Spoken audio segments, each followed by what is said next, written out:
अस्सलामुअलैकुम रहमतुल्लाहि वबरकातुहू। दोस्तों आदाब।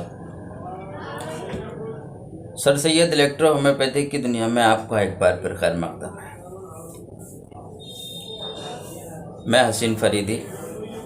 आज हम जिस टॉपिक पर चर्चा करने जा रहे हैं वो दौरे हाजिर का एक अहम टॉपिक है।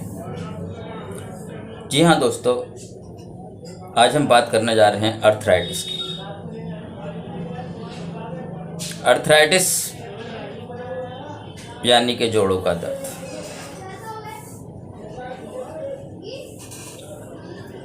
अक्सर ये दर्द लोगों के घुटनों में ज़्यादा होता है।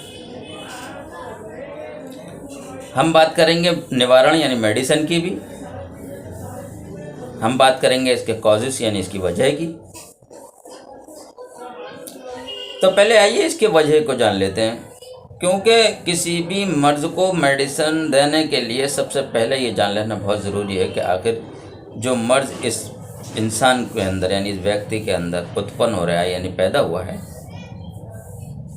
उसकी वजह क्या है, उसका कारण क्या है। तो आइए इसी को पर चर्चा करते हैं। दरअसल बढ़ती हुई उम्र में हमारे जिस्म की हड्डियों से कैल्शियम खिंचना शुरू हो जाता है, कम होना शुरू हो जाता है। और क्योंकि हमारी हड्डियों के जोड़ों पर ग्लैंड्स होते हैं, सबसे ज़्यादा वज़न वहीं पड़ता है, सबसे ज़्यादा कार्य उन्हीं को करना पड़ता है, तो सबसे ज़्यादा डैमेज भी वही हिस्सा होता है। इंसान का यानी मानव शरीर का पूरा वज़न इंसान के घुटनों पर पड़ता है। जैसे जैसे इंसान की उम्र बढ़ती है वैसे वैसे उसका खान पान में भी बहुत बदलाव आ जाता है। उसके बहुत से वजूहात हो सकते हैं, पारिवारिक हो सकता है, मुआशी हालत हो सकता है, कारोबारी हालत हो सकता है। और एक बड़ी बात यह भी हो सकती है कि वो आदमी हार्ड फूड खाना बहुत इस्तेमाल करने लगता है, बाज़ार का खाना। उससे उसका पेट तो भर जाता है लेकिन कैलोरी पूरी नहीं होती उसके जिस्म की। उसके जिस्म के अंदर उसके खून को जितनी ताकत चाहिए वो उसकी कैलोरी से नहीं मिलती है, और उसकी वजह से कैल्शियम पूरे तौर पर पैदा नहीं होता और कैल्शियम खिंचने लगता है और हड्डियां भूरी होने लगती हैं। जब हड्डियां में से कैल्शियम खिंचने लगता है तो वहाँ से दर्द शुरू होने लगता है। लेकिन साधारण आदमी या एक आम आदमी बाज़ार से एलोपैथी की पेन किलर लेकर काम चला लेता है, उससे दर्द को सुकून तो मिल जाता है, दर्द बंद नहीं होता। ये तो आप भी जानते हैं कि एलोपैथी की कोई भी दवा दर्द बंद नहीं करती, बल्कि उस वेंस को ब्लॉक कर देती है जहाँ से हमें दर्द महसूस होता है।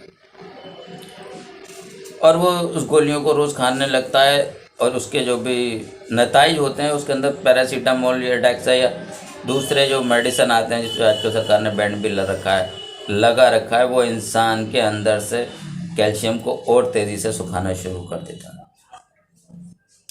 दर्द बढ़ता जाता है, इधर वो पेन किलर का वेट बढ़ाता चला जाता है। पहले 250 mg की ले रहा होता है, फिर 500 की, फिर 750।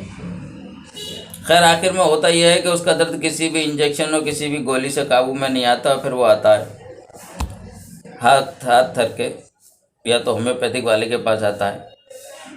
तो जब तक वो इतना ज़्यादा बेकार हो चुका होता है कि होम्योपैथिक हो या इलेक्ट्रो होम्योपैथिक हो, उस पर काम करने में असमर्थ होती है, क्योंकि वो पेन किलर तो पहले ही खा के आया हुआ होता है, तो इसलिए वो दर्द बंद नहीं होता।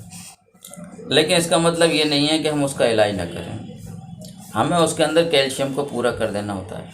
अच्छा, यहाँ तक आते आते हाँ एक बात बताना और मैं आपके सामने भूल गया, तो उसकी वीडियो भी मैंने शुरू में लगाई है कि हमारे जॉइंट्स के बीच में, घुटनों के बीच में दोनों एक कटलेज होता है, यानी कि एक सॉफ्ट लिक्विड होता है जो हड्डियों के ऊपर चढ़ा होता है, जो दोनों हड्डियों को आपस में मिलने से बचाता है और एक दूसरे की फिसलन करता रहता है ताकि मूव होती रहे हमारी हड्डियाँ। जब ज़्यादा कैल्शियम हमारी हड्डियों से खिंच जाता है तो कटलेज भी घिसना शुरू हो जाता है और वो दिन पे दिन ख़त्म होना शुरू होता है। इसकी वीडियो मैंने इसी वीडियो में लिंक की हुई है, शुरू में आप देखने को मिलेगा, उसी से शुरुआत होगी इस वीडियो की। और होता यह कि कटलेज बहुत ज़्यादा ख़त्म हो जाता है और हड्डियों के अंदर फुंसियाँ से निकलना शुरू हो जाती हैं जोड़ों के पास। और फिर वो आपस में टकराने लगती हैं और उससे और ज़्यादा शदीद दर्द हो जाता है। और फिर होता यह है कि आदमी वॉशरूम जाने के लिए यानी लैट्रिन और बाथरूम जाने के लिए भी हद से ज़्यादा परेशान हो जाता है और कुर्सी का इस्तेमाल करता है। ये उसकी वजूहत थी। खान पान इसका एक मेन वजह है। ख़ास तौर से बीमारी जो है आदमियों के बकौल औरतों में ज़्यादा हो जाती है, क्योंकि उनका कैल्शियम बहुत तेज़ी से कम होता है और गृहस्थी की वजह से या कुछ भी हालत पैदा हो वो अपने खान पान का पूरा लिहाज ख्याल नहीं रख पाती। खैर अब हम आते हैं इसके इलाज की तरफ। तो इलेक्ट्रो होम्योपैथिक में इसका बहुत अच्छा इलाज है, लेकिन इलाज करने से पहले आप जिसका भी इलाज करें उससे दो बात साफ़ कर दें। एक बात तो आपको ये साफ़ करनी है कि दर्द आपको झेलना पड़ेगा और थोड़े दिन आपको बर्दाश्त करना पड़ेगा जब तक कि आप उसकी हड्डियों के अंदर वो कैल्शियम पैदा ना कर दें, जब तक आप उसके खून के अंदर वो ताकत पैदा ना कर दें, उसके रस और रक्त के अंदर वो ताकत पैदा ना कर दें जिससे उसका कैल्शियम पैदा होना शुरू हो जाए और उसकी हड्डियाँ वापस उसी हालात में आ जाएं जो पहले के हालात थे। तो ये आपको उसे समझाना होगा, इसके लिए उनको टाइम देना होगा और उसे समझाना होगा। लेकिन चूँकि हमें इलेक्ट्रो होम्योपैथी की दुनिया को आगे बढ़ाना है और क्योंकि यही एक संपूर्ण मेडिसिन है, तो ये बात अगर हम समझा देंगे तो सामने वाला क्योंकि थकार के हमारे पास आता है इसलिए वो समझ भी लेगा। आइए अब हम इसके निवारण की तरफ आते हैं। तो हमें इसके लिए सबसे पहले इस जो दवा देनी है मिक्स कर करके वो S3 C1 C4 L4 ये हमने थर्ड डाइल्यूशन में देनी है।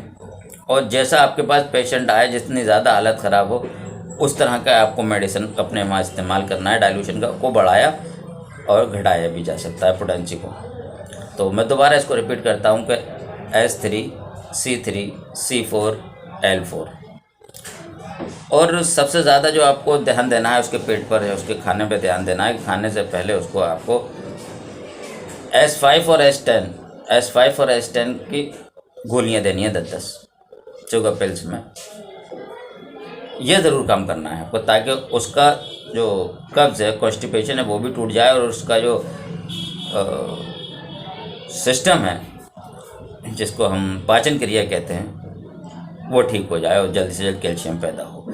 तो ये काम भी हमें ज़रूर करना है। दूसरी बात, लगाने के लिए हमें RE और Y यानी रेड इलेक्ट्रिसिटी और येलो इलेक्ट्रिसिटी का जॉइंट्स पे लगाने के लिए इस्तेमाल करना है। थोड़ा टाइम तो लगेगा लेकिन दर्द बंद हो जाएगा, आदमी ठीक हो जाएगा और आपको दुआएं देगा। जब प्रैक्टिस कर रहे हैं तो पैसा तो मिलता ही मिलता है, लेकिन दिल से दुआएं देगा क्योंकि एलोपैथी यहाँ पर नाकाम हो चुकी होती है। बहुत बहुत शुक्रिया आपका। वीडियो आज बड़ी हो गई है, बहुत गौर से सुनना, बहुत मेहनत लगी है आज बनाने में और कई दिन से मैं वीडियो से नदारत था, वीडियो नहीं बनाई थी। जय हिंद, जय भारत, जय इलेक्ट्रो होम्योपैथी।